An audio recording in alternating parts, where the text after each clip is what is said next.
प्यारे बच्चों, कौन कहता है कि आसमान में सुराग नहीं होता? एक पत्थर तो तबीयत से उछाल करके देखो। आज हम एक ऐसे शख्स की बात करने चाह रहे हैं जो एक गणित में एक महान उपलब्धि हासिल की और जिन्हें गणित का जादूगर भी कहा जाता है। उनके जीवन से हमें ये प्रेरणा मिलती है कि ज़िंदगी लंबी नहीं बड़ी होनी चाहिए। कहने का मतलब ये है कि ऐसा शख्स जिन्होंने मात्र 32 साल की उम्र में गणित में वो मुकाम हासिल कर लिया जो अच्छे से अच्छा आज तक नहीं कर पाया। और जब बच्चा पढ़ना भी नहीं सीखता है, प्लस माइनस भी नहीं सीखता है, तो ऐसी थ्योरम का, ऐसी इक्वेशन का, ऐसी रचनाओं का उन्होंने उल्लेख किया है जो कि उस जमाने के जो गणितज्ञ थे वो भी दंग रह गए। तो ऐसे ही गणित के महान जादूगर की बारे में हम बात करना चाहते हैं, वो हैं श्रीनिवास रामानुजम। श्रीनिवास रामानुजम जो थे, उनका जन्म 22 दिसंबर 1887 को तमिलनाडु के पास एक एरोड नामक गांव है, वहाँ हुआ था। इनके पिता का नाम के श्रीनिवास, जो कि एक कपड़े की दुकान पर एक क्लर्क का काम करते थे, तथा माता का नाम कोमलता मई था, जो एक पास का ही मंदिर था, उसमें गाना गाती थी और उनसे कुछ उनका रोजगार चलता था। कहते हैं कि ये बचपन में इनका जो बौद्धिक विकास था, जो सामान्य बच्चे होते हैं उसके अनुसार इनका बौद्धिक विकास नहीं हो पाया। और जो सामान्य विकास होता है बच्चों का, वो 1-1.5 साल में बच्चा बोलना सीखता है, लेकिन रामानुजन 3 साल तक नहीं बोल सके थे। तो इनके माता पिता को चिंता होने लगी, लेकिन ये 3 साल बाद इन्होंने बोलना शुरू किया।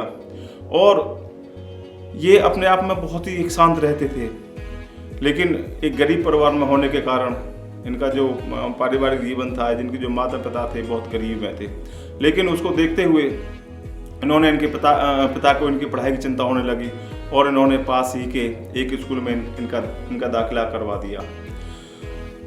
ये पढ़ने में बहुत ही होशियार थे और मैथ में इनका दिमाग बहुत तेज चलता था। ये अन्य विषयों में इतनी रुचि नहीं लेते थे। इन्होंने मैथ में इतना समय दिया कि अन्य विषयों में बिल्कुल समय देते थे, बहुत ना के बराबर देते थे। और ये मैथ में ही ये मैथ को ही अपना कैरियर समझते थे और मैथ को ही अपने भगवान समझते थे। ये समझते थे कि हमारे ईश्वर, और मैथ में जैसे कि लोग ईश्वर में विश्वास करते हैं, ऐसे ये मैथ में विश्वास करते हैं।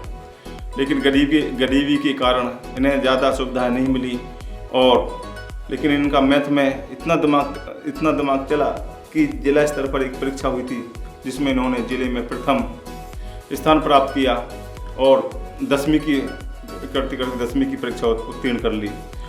जब इन्होंने 10वीं की परीक्षा उत्तीर्ण की तो इन्हें एक स्कॉलरशिप मिली, जिसके कारण इन्हें सीनियर सेकेंडरी स्कूल में प्रवेश हो गया। सीनियर सेकेंडरी स्कूल में प्रवेश में जब ये पढ़ते थे, लेकिन उस समय भी ये मैथ को बहुत ध्यान देते थे और अन्य विषयों की तुलना में ये कम ध्यान देते थे। परिणाम ये हुआ कि ये 12वीं कक्षा में फेल हो गए।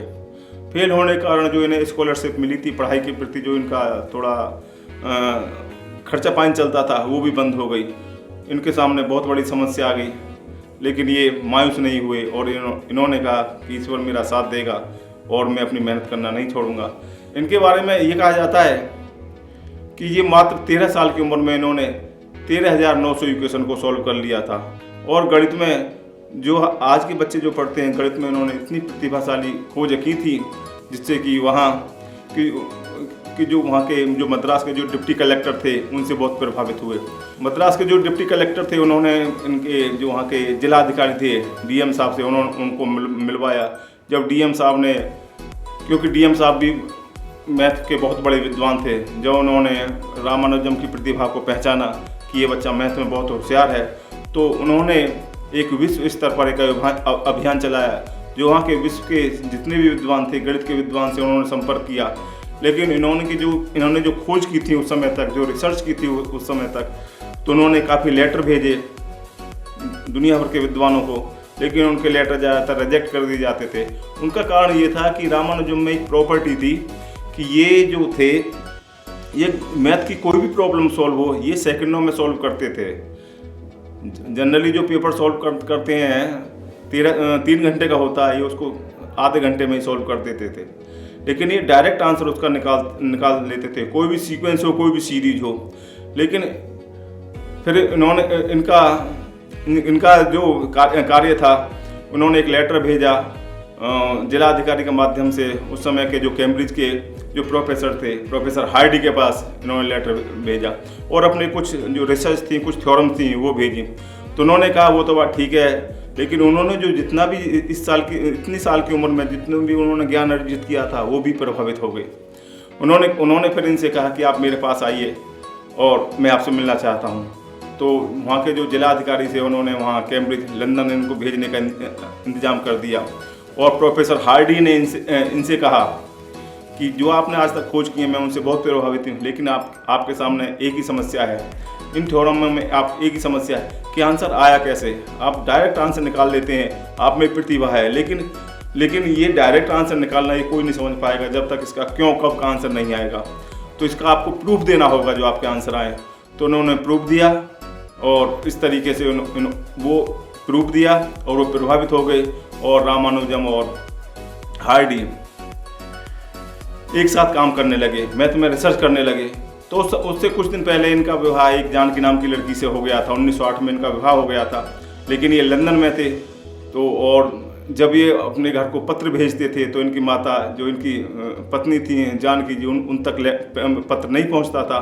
और जब जानकी कोई पत्र लिखती थी तो इन तक वो पत्र नहीं पहुंचता था।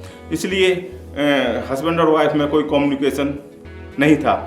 कम्युनिकेशन गैप नहीं होने के कारण और वहाँ का जो इंग्लैंड का जो वातावरण था, क्लाइमेट था, वो बहुत ठंडा था। वे वहाँ के क्लाइमेट को नहीं ज़्यादा सह सके और वापस मद्रास आ गए। मद्रास आने के बाद फिर उन्होंने रिसर्च किया और फिर ये दोबारा वहाँ लंदन चले गए। लंदन में फिर इनकी तबीयत खराब होने लगी और इनको एक बीमारी हो गई जिसे कहते हैं एंटी ट्यूबरकुलर। उस बीमारी के कारण फिर ये इनका स्वास्थ्य दिन पर दिन गिरता गया और ये फिर वापसी मद्रास आ गए। काफ़ी इलाज करवाने के बाद भी 20 जून 1920 मात्र 32 साल की उम्र में इनका देहांत हो गया। कहते हैं कि ये तो एक बहुत छोटी सी उम्र है। इस उम्र में तो जो बालक हैं वो तो पढ़ना लिखना ही सीखता है और वो अपना ज़िंदगी शुरू करता है। इन्होंने 32 साल की उम्र में इतना बड़ा मुकाम हासिल कर लिया। कहते हैं यदि और ये 25-30 साल जीते तो हमारे जो मैथमेटिक्स में जो देन है और भी इसमें 4 चांद लग जाते। और आज उन्हीं की देन है, हम मैथमेटिक्स में बहुत ज़्यादा सीखते हैं। जो प्रॉपर्टीज और बर्नौली थ्योरम इन्होंने लिखी थी, इन्होंने अलजेब्रा पर बहुत काम किया था। एडवांस ट्रिग्नोमेट्री के ये मात्र 13 साल की उम्र में इन्होंने रख लिया था। लेकिन ये हमारे साथ ज़्यादा नहीं चल सके और यदि ये 50-60 साल जी जाते और 20 साल ये हमारे सहयोग देते थे, मैथ में हमें सहयोग देते थे, तो आज हमारे जो गणित विषय हैं इनकी कुछ दिशा और दशा कुछ और ही होती यदि रामानुजम हमारे बीच में होते। तो ऐसे महान विद्वान जिन्होंने गणित में बहुत ही रचना की, गणित के क्षेत्र में बहुत बड़ा योगदान दिया, ऐसे महान विद्वान को सत नमन। तो इसी के उपलक्ष्य में आज जो 22 दिसंबर है पूरा देश नेशनल मैथमेटिक्स डे के रूप में मनाता है और हम उन्हें याद करते हैं। उनकी सेवाओं को, उनके योगदान को मैथ में याद करते हैं। धन्यवाद।